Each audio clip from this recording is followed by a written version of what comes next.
মা, তোমার বয়স বেশি হলেও তোমার ভিতরে এখনো অনেক টাইট। আমি একটু করলে আর পারব না। মা, তোমার ভিতরে এত গরম কেন? আমার এটা তো পুড়ে যাবে। তোমার ভিতরে কি পানি ছেড়ে দিব? আমাদের বাড়িতে আমি, আমার মা এবং বাবা থাকতেন। আমার বাবা রমেশ মাসে ২০ দিন কাজের সূত্রে বাইরে থাকতেন। আমার মা সুনিতা এবং আমার বয়সের মধ্যে মাত্র ২০ বছরের পার্থক্য ছিল। আমি অজয় ২২ বছর ছিলাম এবং মা ৪২ বছর ছিলেন। একবার আমাদের কাজের মেয়ে ১৫ দিনের ছুটিতে চলে গেল। মা নতুন মেয়ে খোঁজার বদলে নিজেই সব ঘরের কাজ করার সিদ্ধান্ত নিলেন। প্রথম দিন সন্ধ্যায় মা ঝাঁটা দিতে শুরু করলেন। তার শাড়ির পল্লু শক্ত করে জড়ানো ছিল। ঝাঁটা দেওয়ার পর তিনি মেঝে মোছা শুরু করলেন। এই সময় তিনি তার শাড়ি এবং পেটিকোট একটু উপরে টেনে নিলেন, যাতে তার পায়ের কিছু অংশ দেখা যেতে লাগল। মাকে এভাবে দেখে আমার মনে অদ্ভুত অদ্ভুত ভাবনা আসতে লাগল। আমি চুপচাপ দেখতে থাকলাম। এখন মা প্রতিদিন এভাবে কাপড় বদলে ঝাঁটা মোছা করতে লাগলেন। একদিন যখন মা এমনই করছিলেন, আমি আর থাকতে পারলাম না। আমি বললাম, মা, তুমি এভাবে কাপড় পরে এই কাজ করো না কি? মা আমার দিকে তাকিয়ে বললেন, কি হয়েছে অজয়? আমি বললাম, মা, আমার ভালো লাগছে না কি? মা জিজ্ঞেস করলেন, কেন? কি সমস্যা হচ্ছে? আমি সাহস করে বললাম, মা, তোমাকে এই রূপে দেখে আমার অদ্ভুত লাগে।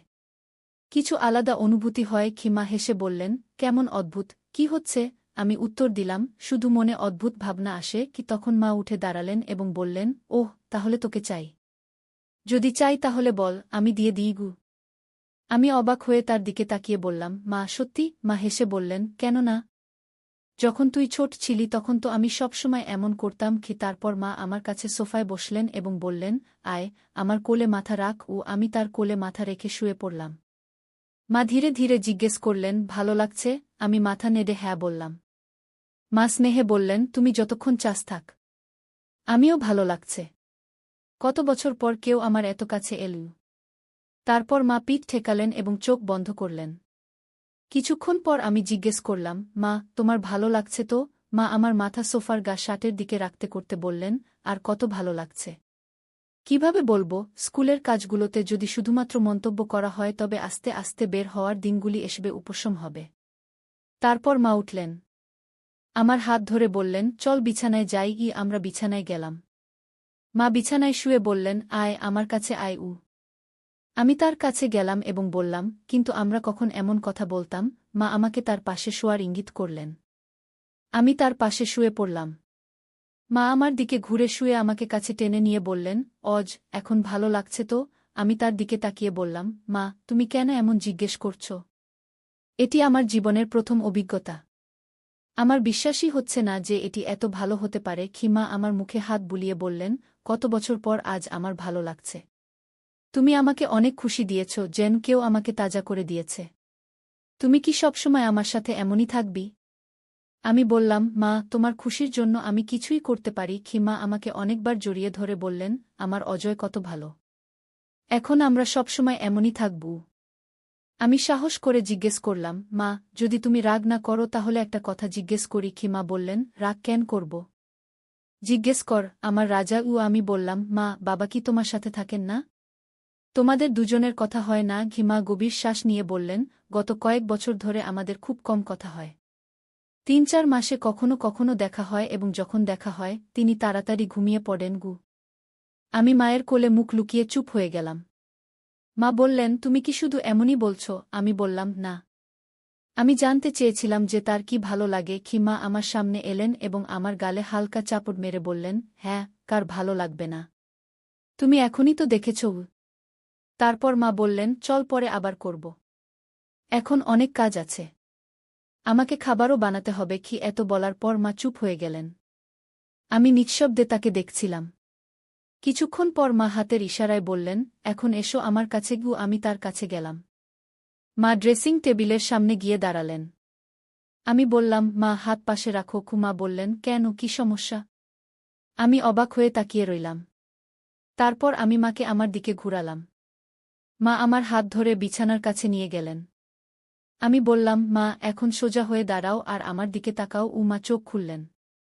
তার হাত কোমরে রাখলেন আর স্নেহে আমার দিকে তাকালেন। আমি কিছুক্ষণ তাকে দেখলাম। মা লজ্জা পেয়ে বললেন, তোমার বাবাও আমাকে কখনো এমন করে দেখেননি। কিন্তু তুমি এখন দেখে নিয়েছ। তারপর মা বললেন, এখন শুয়ে পড়ো। কিছুক্ষণ পর মা বললেন, আর দের করা মাঝে মাঝে জোরে ধরে রেখেছিল আমার অনুভূতি। আমি তক্ষুনি ক্ষমা চাইলাম। মা স্নেহে বললেন, কিছু না, রাগ হলে এমনই হয়। তারপর মা বললেন, এখন আমি ক্লান্ত হয়ে পড়েছি, আমাকে ঘুমোতে দাও। আমি জিজ্ঞেস করলাম, মা, আজ আমি এখানেই তোমার পাশে ঘুমোতে পারি? বাবা আসলে আর সুযোগ পাব না গি। মা হেসে বললেন, আরে এতে জিজ্ঞেস করার কি দরকার? এখানেই শুয়ে পড়ো, আমিও ভালো লাগবে। আর যখন বাবা আসবেন, যদি তোমার ইচ্ছা হয়, তবে কোনো অজুহাত করে অন্য ফ্ল্যাটে চলে যাব। আমি সব সামলাব। আমি আবার জিজ্ঞাসা করলাম, তাহলে আমি কি এভাবেই শুয়ে পড়ব? মা হাসলেন আর বললেন, তুমি তো খুব শয়তানি করছ। আমার কোলে শুলে ভালো ঘুম হবে গি। আমি আবার জিজ্ঞেস করলাম, সত্যি বলছি? মা গু আমাকে কাছে টেনে বললেন, হ্যাঁ, মাঝে মাঝে তোমার বাবারও এমন ইচ্ছা হয়। তখন আমি তাকে কেউ একই কথা বলি কি। তারপর মা আমাকে স্নেহে আদর করতে লাগলেন। কিছুক্ষণের মধ্যেই আমার ঘুম এসে গেল। কিছু সময় পর আমার চোখ খুল। ঘড়িতে দেখলাম 3 ঘণ্টা কেটে গেছে। মা তখনও জেগেছিলেন এবং স্নেহভরে আমার দিকে তাকিয়েছিলেন। মা প্রশ্ন করলেন, ঘুম পূর্ণ হয়েছে? আমি বললাম, না, কিন্তু আপনি এখনও জেগে আছেন কি? মা আমার গালে হাত বুলিয়ে বললেন, আমার ঘুম আসেনি, শুধু তোমাকে দেখছিলাম গু। মা বললেন, চল আবার থাপড়ি দিয়ে ঘুম পাড়াই। আমি হেসে বললাম, ভালো। দেখো না মা গু। তিনি হাসলেন আর বললেন, এখন খুশি তো? আমি তার কোলে মাথা রেখে বললাম, খুশি, এত খুশি যে বলতে পারব না গু। মা আমার চুলে হাত বুলিয়ে বললেন, আজ আমিও খুব খুশি হয়েছি। আমি জিজ্ঞেস করলাম, মা, তুমি বাবাকে নারাজ তো না? মা স্নেহে বললেন, মাঝে মাঝে এমন হয় কি। আমি তক্ষুনি বললাম, কিন্তু এটা শীঘ্রই ঠিক হয়ে যাবে গু। মা মজা করে রেগে বললেন, আরে তোমার সবসময় এত তাড়া কেন? আমি জিদ ধরে বললাম, না, আজই শুধু আরও 15 মিনিট। মা কোনো উত্তর দিলেন না। তিনি ধীরে ধীরে আমার মাথা তার কোলে থেকে সরিয়ে নিলেন আর আমার পাশে শুয়ে চোখ বন্ধ করলেন। 15 মিনিট পর আমি মাকে নাড়া দিয়ে বললাম, মা, 15 মিনিট হয়ে গেছি গু। মা চোখ খুলে বললেন, চল, যেমন তুমি চেয়েছ তেমনই হলো।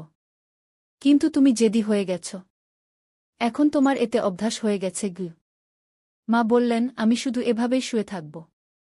তুমি যেতে পারো। তারপর তিনি লাইট বন্ধ করে দিলেন আর চোখ বন্ধ করলেন। আমি জিজ্ঞেস করলাম, মা, তোমার কি বাবার সাথে প্রতারণা করার মতো লাগছে না? মা বললেন, অজয়, যা হয়ে গেছে তা হয়ে গেছে। এখন সে কথা ভেবে কি লাভ? আর হ্যাঁ, আমার প্রতারণা করার মতো লাগছে, কিন্তু আমি আর কারো সঙ্গে কিছু করিনি। শুধু আমার আদরের ছেলের সাথে আছি। এখন আমার কিছু খারাপ লাগছে না।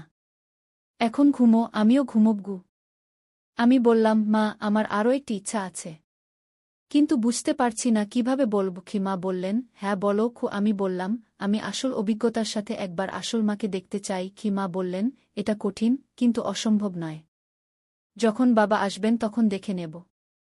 যাই হোক, তিনি ড্রিঙ্ক করতে পছন্দ করেন। আমি তাকে একটু বেশি পান করাব। তারপর যখন আমরা কথা বলব তুমি দেখে নিও। এতে তার কিছু বুঝতে পারবেন না। হালকা আলো রাখব যাতে তোমাকে ভালোভাবে দেখা যায়। আমি বললাম, ওহো মা, কি চালাকি করেছ? মা বললেন, কিন্তু যখন বাবার সাথে কথা হবে তখন তুমি না গিয়ে। সত্যিই আমি খুব খুশি। আমার সমস্যার সমাধান হয়ে গেছে। কিন্তু তুমি খুশি দেখাচ্ছ না কেন? রাধা বলল, আমি চেষ্টা করেছি, কিন্তু কিছু হচ্ছে না। আমি এখন মনোযোগ দিয়ে তাদের কথা শুনতে লাগলাম।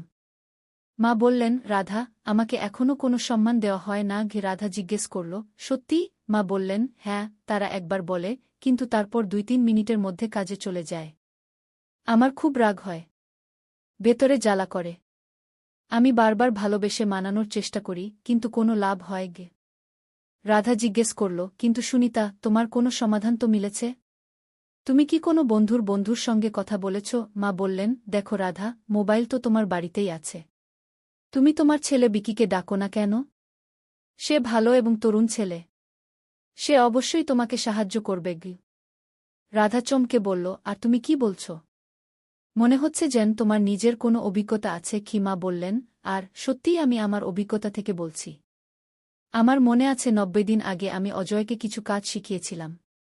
সে প্রথমে একটু সংকোচ বোধ করছিল, কিন্তু পরে রাজি হয়ে গেল। শুরুতে আমারও অপরাধবোধ হয়েছিল, কিন্তু আমি ভেবেছিলাম নিজের পথ নিজেকেই তৈরি করতে হবে। এখন গত 10 দিন ধরে আমরা দিনে কমপক্ষে 3 বার দেখা করি গিয়ে। মা আরও বললেন, রাধা, তুমি বিকির সঙ্গে কথা বলো। পরের 10 থেকে 15 মিনিট ধরে মা অনেক মজার কথা বললেন। আমি ঘর থেকে বাইরে উকি দিতে লাগলাম। মা কথা বলছিলেন, কিন্তু রাধা অস্বস্তি বোধ করছিলেন। রাধা বলল, তুমি কি বলছ সুনিতা?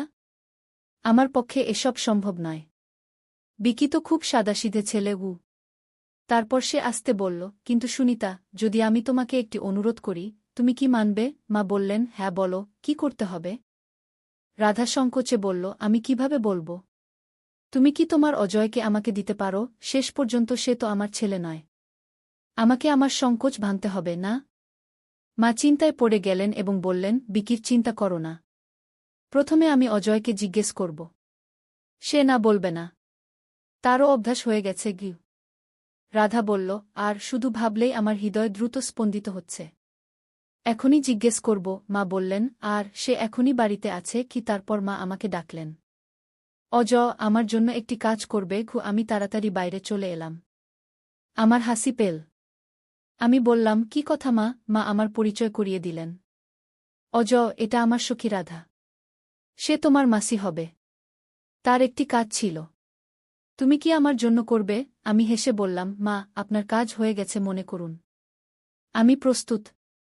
আমি আপনার সব কথা শুনেছি। রাধা মাসি লজ্জা পেলেন। মা রাধাকে জিজ্ঞেস করলেন, এখন বলো কখন এবং কোথায়? রাধা আস্তে বলল, আজই চলবে। মা উত্তর দিলেন, এখন নয়। কথায় কথায় আমার ঘুম পাচ্ছে। কিন্তু আজ রাতেই পাঠিয়ে দেবগু। রাধা উদ্বেগ প্রকাশ করল, আজ বাড়িতে সবাই থাকবে। কাল সকালে পাঠিয়ে দাও। তখন তারা অফিসে থাকবে এবং বিকিও 3 দিনের ভ্রমণে চলে যাবে। মা সম্মতি দিলেন। রাধা মাসি যাওয়ার নামই নিচ্ছিলেন না। শেষ পর্যন্ত মা বললেন, রাধা এখন বেরো। কাল অজয় তোমার কাছে চলে আসবে। রাধা চলে গেলেন। তিনি যাওয়ার পর মা আমাকে নিয়ে মজা করলেন। অজয় রাধা মাসির সঙ্গে দেখা করার পর আমাকে ভুলে যাবে না তো? আমি মায়ের কাছে গিয়ে বললাম, তোমাকে ভুলে যাওয়া কিভাবে সম্ভব? তুমি আমার প্রথম পছন্দ। মা জিজ্ঞেস করলেন, চা খাবে? আমি হ্যাঁ বললাম। মা চা বানাতে চলে গেলেন। চা খাওয়ার সময় আমি জিজ্ঞেস করলাম, মা, রাধা মাসি তোমার থেকে বড় না? তার চুল সাদা হয়ে যাচ্ছে। মা বললেন, বেশি নয়, মাত্র 2-3 বছর বড় হবে। আমি বললাম, কাল যখন তার সঙ্গে দেখা করব সে বৃদ্ধ দেখাবে। মা বললেন, বয়স বেশি হলে কি? সে তার স্বাস্থ্য ভালো রেখেছে। তুমি হ্যাঁ করে দিয়েছ। এখন দেখো, যদি পছন্দ না হয় তবে আবার যেও না। আমরা কথা বলছিলাম, এমন সময় মায়ের ফোন বেজে উঠল। রাধার ফোন ছিল। রাধা বললেন, এখনই আসবে কি অজয়? মা স্পিকারে হাত রেখে আমাকে জিজ্ঞেস করলেন। রাধা জিজ্ঞেস করছে, এখনই আসবে? আমরা তো এখনই কথা বললাম। আমি হেসে বললাম, আমার কোনো সমস্যা নেই।